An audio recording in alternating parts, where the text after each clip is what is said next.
Well, hey, Jennifer here with AJ Miller of Fairway Mortgage. Super excited to join you guys today.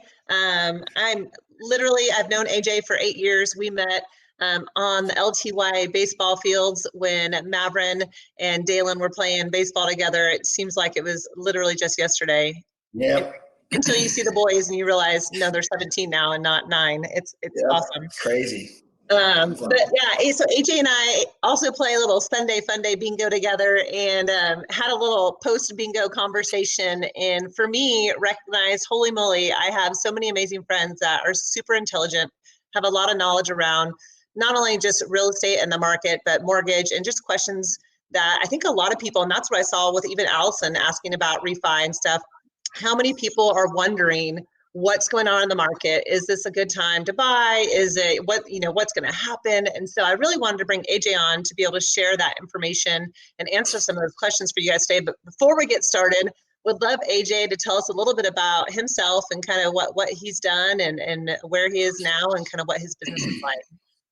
Well, thanks for having me on. And I do agree, during this, slower time, I mean, we're really still busy and we're blessed that we can actually work and do this stuff. But there are more questions, I think, that have that we've even learned, as far as the mortgage industry, that I've ever seen before. And I've been doing this, before 2008 during the last crash, and Great Recession. But before that, I was a real estate agent for almost 3 years. So, my father's been doing this his whole life as well. So this basically is in my blood, and that's all I've been doing since I've been 24 years old or something like that. So been doing this a very long time, been through a lot of markets, and yeah, I'm really excited about it. And I think the other part of the excitement that I'm getting from this is there's a lot of real estate agents, that have seen nothing but the upmarket. There are a lot of people, I mean, a lot that have never even been through something where, you could have a possible down, a blip even. So Right. there's a lot of questions out there, and it's been an exciting time. So following on that, because I think that's a great point, what would you say are, the things that they can do right now? Because you're right. If people have only been in the business for 3 to 5 years, or even, a little bit more than that, Yeah, they're probably a new experience. So absolutely. what would you say right now, maybe around mindset or just, things that they can do to ensure that they kind of, create that protective factor for their business and they don't just kind of throw their hands up? Because I do see that as well. Some people are a little bit panicked about what's going on. Yeah, I mean, I think a lot of it is market driven, right? So, I mean, I think in Austin, we got out of the last recession a lot quicker. I lived in Los Angeles and moved here because of how quickly everything changed, and I saw the opportunity when I made a visit. Excuse me. I would say if even the agents that have gone through the downturns, right now is a huge time to reach out to your database, to reach out to your past clients. I don't like saying past clients because they're not dead, right? But I think, there was a statistic that said that if you ask a homeowner who their real estate agent was 2 to 3 years after they sold their home, that they won't even remember. And that is, we've gotten so used to technology doing all the work for us that, we really don't pick up the phone anymore. And we think that our CRMs are just going to send them these emails that they're reading. And most of the time they're just deleting them. Sometimes they read them, but that's a lazy way of getting things done. And what I would say right now is this is a huge time to learn. I think that every single day, if you're not learning, you're dying. And in this environment, we have nothing to do but watch television. So this is a time when, we're focusing on what our team really looks like. We're focusing on what our marketing really looks like. We're focusing on, the holes that we've seen in our past, but we're also now really focusing on our database, really, not just doing our 1 year calls. We're calling to say, how are you doing through this? Robin's job right now is just to call and just say, do you need to set up an appointment with AJ, right?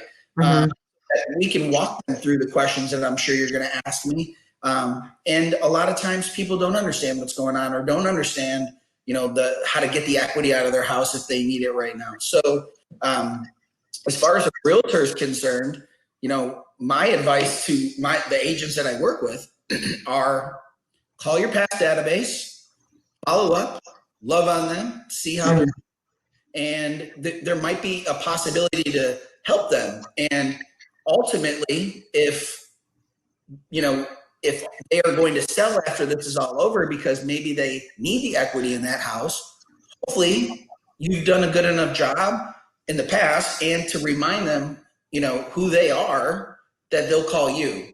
So there's a lot of opportunity in that. And I think that, getting your stuff straight, your marketing straight, your future plans, your goals, because when this is over, the first thing that usually comes out almost every single time is real estate. And it's because we already have such a pent-up demand. So they need to be.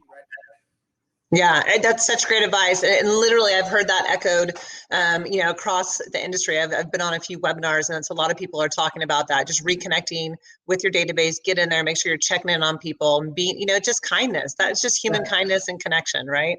Okay, cool. So I want to get into a couple of these questions, and you hit on a couple of things like, if you need equity out of your home, but let's talk about refinance, because I know the market, because the interest rates, a lot of people are interested in refinancing right now. So is it a good time to refinance? And what's kind of your suggestion as far as that's concerned? Even if you don't look at the environment we're in, refinancing is completely a fingerprint, right? So each of them are different. Every single person, people will say, is this a good time to refinance? My rate's 3.75. Okay, well, even if I could drop your rate to 3, I have to look at your whole loan. I have to see how long you've had your loan. I have to see what the cost is going to be versus what your savings are going to be. So it's kind of like when people ask me, is this a good time to buy? I always think it's a good time to buy in real estate. And the reason why is it's dependent upon, is this your forever home? If it is, then don't worry about if the market's going to go up or go down. If you love the house and that's not your dream home and you can afford it and that's what you want, then of course, because it's gonna go up. If you're trying to flip a house right now, we might have a totally different discussion. So as far as refinancing is concerned, it's truly just about the break even. It's about the cost. If you still have a job right now and you have a lot of equity in your house, there's a huge chance that they're going to start freezing home equity lines of credit until they figure out what this market's really going to do. So if you have the opportunity to take a large sum of cash out of your house and just keep it on the sidelines, just in case you do get, job loss or something does come out of this and it extends through a period of time, that you do have the money on the sidelines and you don't have to dip into your 401k, that's a whole different conversation. If you want to do home improvement, like there's so many different aspects of it. But they all do have to tie together to what the person's goal is. And that's how I help determine whether or not it's the right move. Yeah. So the best thing for them to do would be able to reach out to, mortgage officer or loan officer and try to go through that process. Yeah. And I think you have to really get with somebody that, it's hard. It's like, in my opinion, you got the big banks and then you got mortgage planners, right? To me, it's using a mortgage is like a financial plan. It's how do you tailor it into your future? How do you tailor it into the now? It's not, if you just want to call somebody and do a 1-800 number and try to get a lower rate, then that's what you're going to get, right? Right. So when it comes to me doing anything that I do, I always look for a referral and look for somebody that, if you could get Nordstrom service and Kmart prices, why in the hell would you still go to Kmart? Right. We go to Nordstrom's, you'll pay a little bit more because of the service.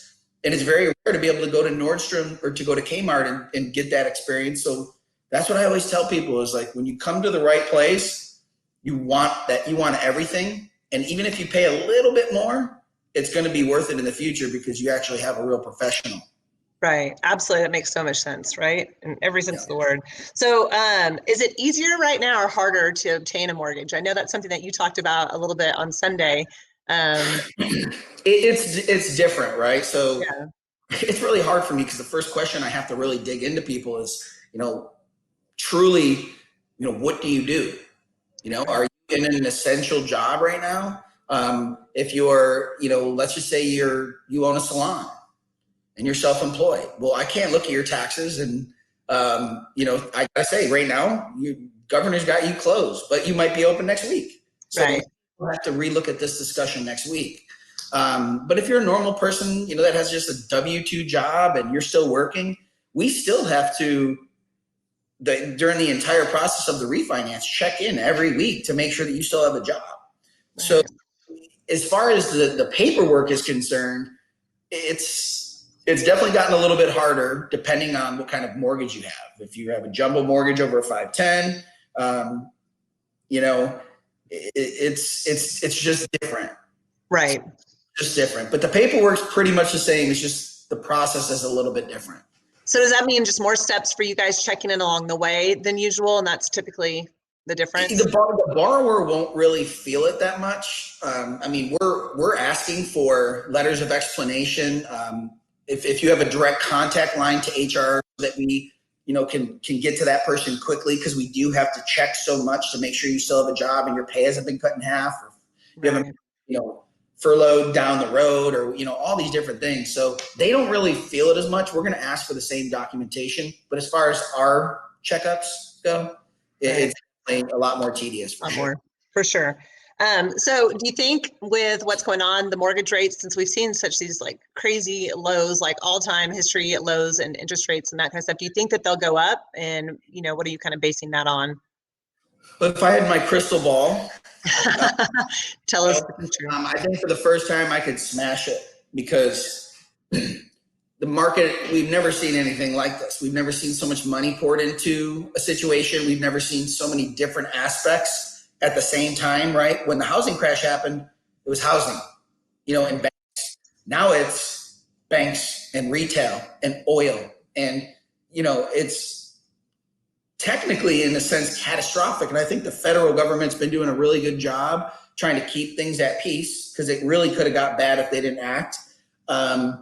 So with so much stimulus being poured into the economy, I think that, bonds are going to have to stay low for a while. Even when the market comes back up, I think interest rates are going to be low for a long time.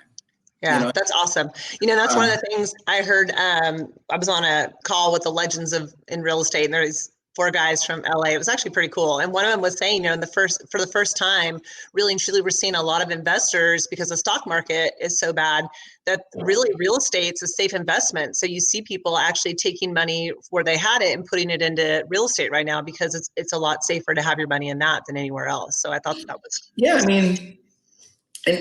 And what I always try to tell people is, yes, for individuals that own homes and want to save money, low interest rates are amazing, right? But I get excited when interest rates are at 5%. And it's not because we make any more money. It's because when rates are at 5%, that means the economy is at its best. Right. So, we were getting close there for a little bit, 2018. They were where they were, and people spent a little bit more money, but they were making more money. Right. They will be low for a long time. We might see a little bit of a spike here and there, but I think for the most part, we'll probably stay in the 3s for a couple of years. Yeah, that's good for buyers, right? It's great for houses, no doubt about it. Yes, for sure. So tell me a little bit about the forbearance, because I know that's something that a lot of people have questions around. I've seen it a ton on social media, people asking, and then people kind of giving their opinions as well about what they should do, what homeowners should be doing there. Yeah. Forbearance, again, is, in my opinion, I think the way that they set it up was almost set up to fail, in the sense where, if you remember, the government basically just came out panicked because, okay, we're telling everyone to stay home and you can't work, and you don't have to pay your mortgage. Well, they didn't set up rules. So it wasn't like, you had to call and say, hey, here's a certificate showing that I lost my job. Now it's, you call up, and if you want to not pay your mortgage, you don't have to.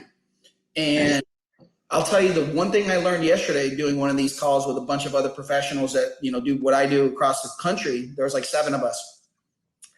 I did not know this, because in our little bubble, again, I haven't heard much of it, right? But across the country, it's really happening.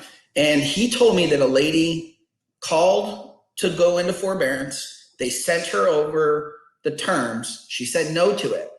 When he went to, because she didn't lose her job, she was just wondering, hey, if I could save this much money and have it for something else just in case. Right. So, and when he went to go pull her credit, it said in forbearance on her credit report. So we're learning, and I'm trying to get with a credit expert, is if you even call and they send you some information on it, that they're putting it on your credit. Now, that does, you know, in the law of the CARE Act and whatnot, it states that it's not going to hurt your credit. But you call me to do a refinance and I see that your loan is in forbearance, we don't want it, because if you don't make your first mortgage payment, which they still haven't fixed that on the servicing side of things, we own that mortgage and we can't sell it. So it's a, you know, so what we're telling people is, it's like a footprint again, right? If you lose your job and you have no other way to pay your mortgage, then it's probably a good move for you, and you can deal with that stuff down the road, right? Right. Take advantage of it. If you can pay your mortgage, pay it. Yeah. Pay it. If and that's what we're trying to tell people with the refinances is, if you have a 3.875 and I put you into a 3.5%, or even you do a cash out and I put you in at 4.25%, your interest rate goes up, but I can pay $1,000 a month in debt, Right. some extra cash. It's not about the interest rate anymore. It's about the overall plan. We could maybe refinance you at a later time down the road, but we're talking about survival. Right.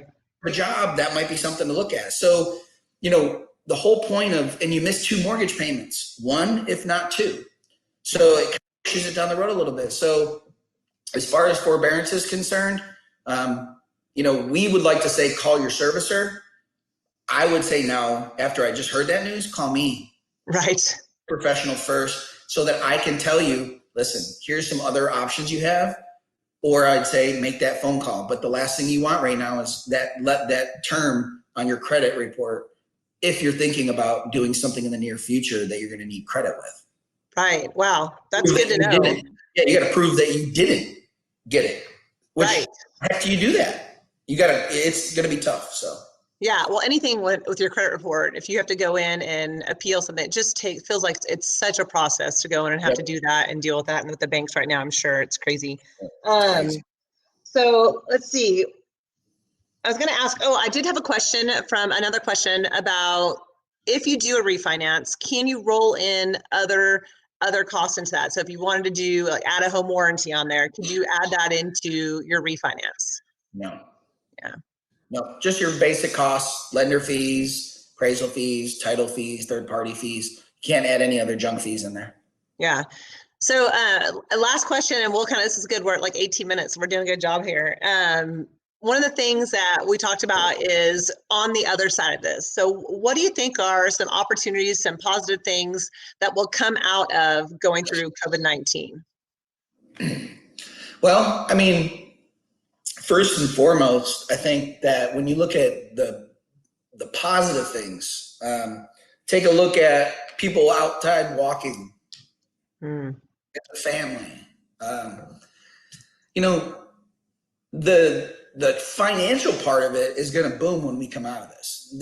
Our economy has been wanting to explode, and it really hasn't. The real estate market has had multiple offers and not enough inventory, and the stock market was still wanting to go up, and there was, people trying to chop it down. And so the American people, I think, are going to come out of this with a different perspective. I think they're going to be a lot more huggy. I think we're going to come, hopefully, we're getting good advice, and we're protecting our families and not abusing them in the household. But I think for the most part, from what we're seeing, is a lot more love, compassion.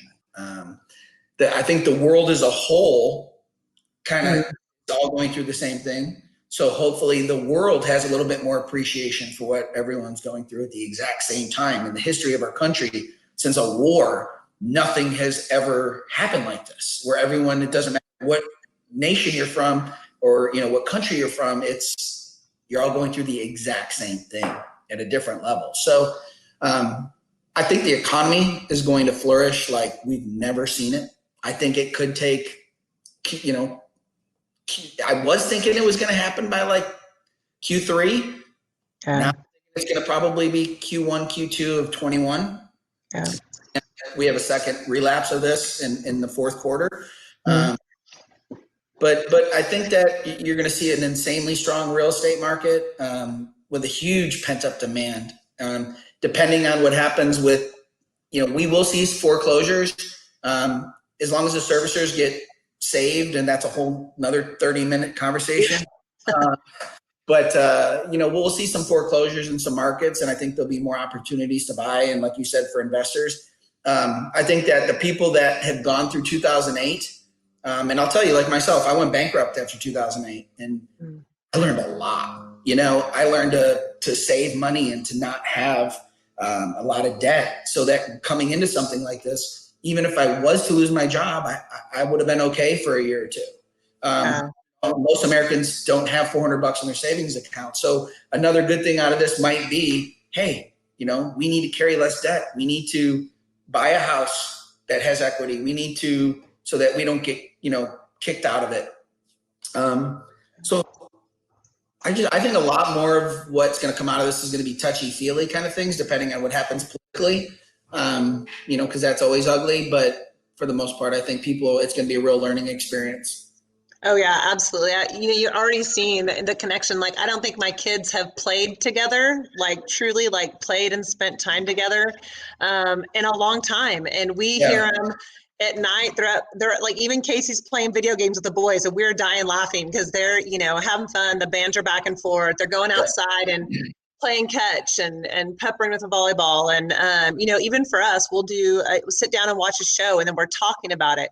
The one thing I've appreciated on Facebook and social media is seeing people get really creative. Like they're painting, they're taking pictures of the landscape and posting it, and just appreciating beauty. And so yeah, I agree with you. And I'm such a people person. I know AJ, you are too, which is one reason why I think we connect so well. Is we just love people. And so for me, that's probably been the hardest part, is not being able to be like physically connected to people. So I think that you'll see, you're absolutely right. I think you'll see people gathering and loving on each other. And that's been one of the coolest things in the community to see, is everybody jumping in and helping with the food banks because of the shortage of food. And I know we talked about our students and education and the strain for a lot of families that don't have access to internet or devices. And so I just think it's been really fun to see people get really creative and jump in and where we've had need, try to really fill that need. Absolutely.